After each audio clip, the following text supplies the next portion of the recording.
पहले सबसे महत्वपूर्ण खबर जो इस वक्त काफी ज्यादा घमासान मचाए हुए है, खुद को शंकराचार्य होने का दावा करने वाले स्वामी अविमुक्तेश्वरानंद को लेकर विवाद गहरा गया है। अविमुक्तेश्वरानंद खुद को ज्योतिर्मठ उत्तराखंड के शंकराचार्य होने का दावा करते हैं। प्रयागराज माघ मेले में पवित्र स्नान के दौरान यह विवाद तब गहरा गया जब मेला प्रशासन ने उनसे शंकराचार्य होने को लेकर स्पष्टीकरण मांग लिया। नोटिस दिया गया। नोटिस में कहा गया कि अविमुक्तेश्वरानंद के शिविर में लगे बोर्ड्स पर उन्हें ज्योतिष पीठ का शंकराचार्य प्रदर्शित किया गया, जो कि सुप्रीम कोर्ट की अवमानना है और यह नोटिस में उनसे स्पष्टीकरण मांगा गया है।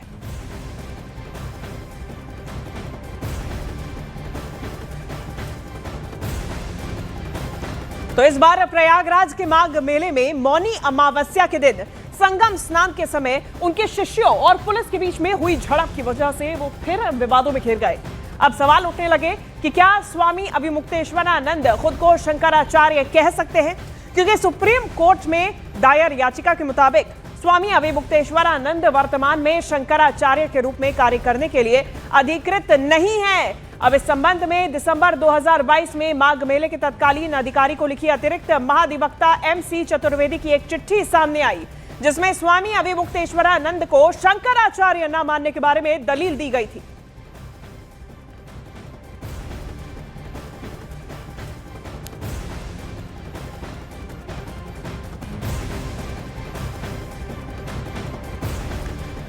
तो देखिए, स्वामी अविमुक्तेश्वरानंद पर सवाल आखिर क्यों खड़े हो रहे हैं, इस पर कई सारे सवाल हैं, लेकिन ये जो मुख्य मुद्दा है वो इसीलिए है क्योंकि सुप्रीम कोर्ट में चल रहा अविमुक्तेश्वरानंद के शंकराचार्य बनने का मामला अब एक बार फिर से तूल पकड़ रहा है।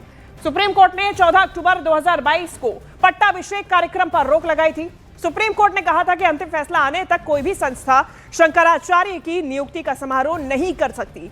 स्वरूपानंद सरस्वती ने किसी को उत्तराधिकारी नहीं घोषित किया था। अब ऐसे में अविमुक्तेश्वरानंद ने फर्जी तरीके से पट्टाभिषेक कार्यक्रम आयोजित किया था। 2022 में अविमुक्तेश्वरानंद मनगढ़ंत तरीके से बद्रीनाथ ज्योतिष पीठ के शंकराचार्य बन गए और यही विवाद अब और भी ज्यादा गहरा गया जब माघ मेले में उन्होंने अपने शंकराचार्य होने के तमाम बोर्ड्स लगा दिए। तो देखिए, यूपी के तत्कालीन महाधिवक्ता की दलील भी सामने आई है। उन्होंने क्या कहा है, अब आपको वो समझाने की कोशिश करते हैं। देखिए, स्वामी अविमुक्तेश्वरानंद वर्तमान में शंकराचार्य के रूप में कार्य करने के लिए अधिकृत नहीं है। उन्होंने दलील में कहा कि माघ मेला क्षेत्र में शंकराचार्य के रूप में कोई सुविधा या फिर मान्यता देना कोर्ट के आदेश का उल्लंघन माना जा सकता है। सुप्रीम कोर्ट का अंतिम फैसला आने तक अविमुक्तेश्वरानंद को कार्यकारी या फिर आधिकारिक शंकराचार्य के रूप में मान्यता नहीं है और यही दलील महाधिवक्ता की तरफ से पेश की गई है। अब देखिए, अविमुक्तेश्वरानंद के पक्ष में क्या तर्क सामने आ रहे हैं, क्योंकि ये तो महाधिवक्ता की आपने दलील सुनी। अब उनके पक्ष में ये तर्क है कि परंपरा और अनुयायियों की मान्यता पर रोक नहीं लगाई जा सकती। कोर्ट ने व्यक्तिगत रूप से संबोधन या फिर आस्था पर सीधी रोक नहीं लगाई है, यह तर्क दिया जा रहा है। सुप्रीम कोर्ट का अंतिम फैसला आना अभी बाकी है, लेकिन तब तक पूर्ण निषेध नहीं है। ये अपने हित में ये तर्क अब अविमुक्तेश्वरानंद की तरफ से उनके पक्ष में दिए जा रहे हैं। तो आपने पक्ष सुन लिया है और चलिए अब आपको हम बताते हैं कि अविमुक्तेश्वरानंद के खिलाफ क्या तर्क है, यानी कि पक्ष और अब विपक्ष और उनके खिलाफ में तर्क। पहला, सुप्रीम कोर्ट की रोक के बाद पट्टाभिषेक या फिर आधिकारिक मान्यता अवैध है, तो ऐसे में कैसे वो शंकराचार्य की उपाधि प्राप्त कर सकते हैं। दूसरा, प्रशासन या फिर मेला प्राधिकरण द्वारा सुविधा देना कोर्ट की अवमानना है, यानी कि यदि मेला प्रशासन मेला प्राधिकरण कोई सुविधा देता है तो वो कोर्ट की अवमानना होगी। तीसरा, शंकराचार्य के पद के इस्तेमाल से आधिकारिक कार्य लाभ लिया तो कोर्ट के आदेश का ये उल्लंघन माना जाएगा और ये अविमुक्तेश्वरानंद के खिलाफ तर्क दिए जा रहे हैं।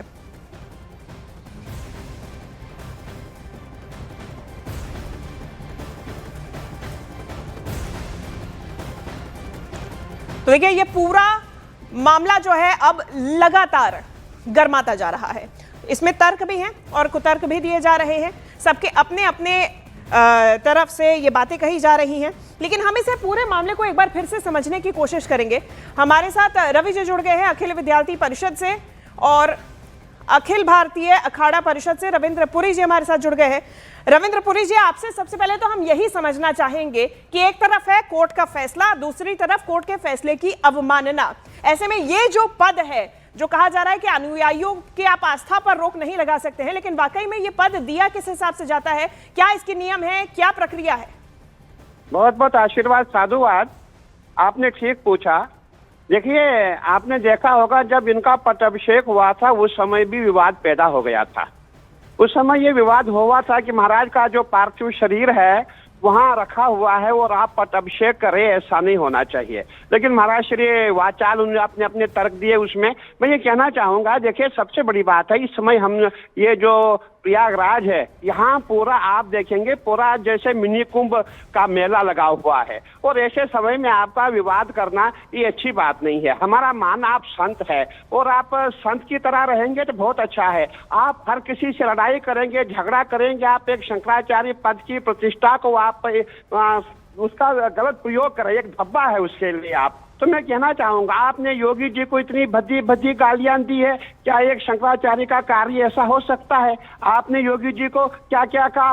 हम सभी संत अभी चुप थे। जब इन्होंने योगी जी को गालियां देनी शुरू की तो हमारे मन में भी ये आया, भाई बहुत अति हो रही है, बहुत ज्यादा हो रहा है, अब हमें इनको जवाब देना पड़ेगा, नहीं तो कल ये हमारे लिए पूरे सनातन के लिए घातक हो जाएंगे। मैं इनको कहना चाहूंगा कि देखिए जो मामला हो गया उस मामले को समाप्त कर दो, शांति से बैठो। यहाँ बाहर से दुनिया से लोग आए हैं, तपस्या करे, भजन करे, पूजन करे, और आपने ऐसा दंगल यहाँ मचा रखा है, मत पूछो। इसीलिए हम जितने भी संत महात्मा, हमारा पूरा प्रयास है महाराज श्री शांत है और ये जो ड्रामा आपने कर रखा है समाप्त किया जाए।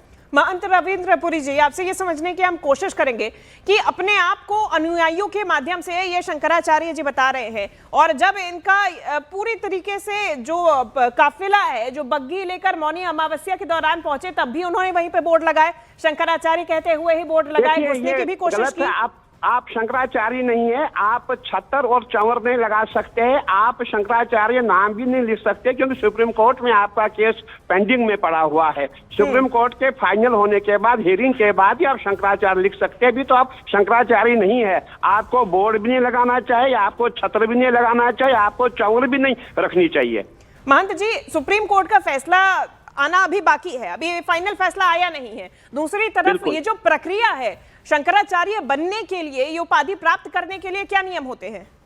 देखिए, आपने देखा होगा कि अब हम क्या कहें, अलग अलग नियम है, लेकिन कभी जिनका ये अध्यक्ष बनना चाहते, जिनके ये गुरु बनना चाहते, सन्यासियों के गुरु बनने जा रहे हैं, लेकिन कभी इन्होंने सन्यासियों से वार्ता ही नहीं की। हम जितने भी अखाड़े, कभी इन्होंने हमको नहीं कहा कि भाई महाराज हम जो हमारा पट्टाभिषेक होने जा रहा, आप लोग भी आओ। इन्होंने सन्यासियों को कभी बुलाया ही नहीं, और बनेंगे सन्यासियों के गुरु। इनको कभी भी किसी सन्यासी से प्रेम नहीं रहा, अपना परिवार लेके, अपने बच्चे लेकर कहीं घूमते रहते हैं। जब आप बड़े पद पे जा रहे हैं, आपको पूरे अखाड़ों को अपने साथ रखना चाहिए। और हम भी अगर आपका पट्टाभिषेक सही ढंग से हुआ होता, हम सभी अखाड़े आते, हम आपका सम्मान करते, हम भी आपकी चादर विधि करते, परंतु ऐसा नहीं हुआ है। यानी कि महंत जी आप कह रहे हैं कि चोरी छिपे उन्होंने ये अपनी उपाधि प्राप्त की और ज्योतिर्मठ में जाकर अपने ये पूरा कार्यक्रम किया, और उसके बाद में अब ये माघ मेले में है। बिल्कुल आपने ठीक कहा। जब सुप्रीम कोर्ट की रूलिंग वहां से आई कि ये पट्टाभिषेक नहीं कर सकते हैं, इन्होंने उस समय पट्टाभिषेक का नाम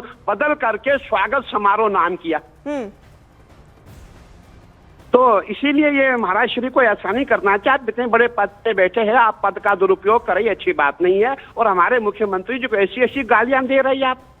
जी महंत जी, अब प्रशासन भी देखिए सख्त है।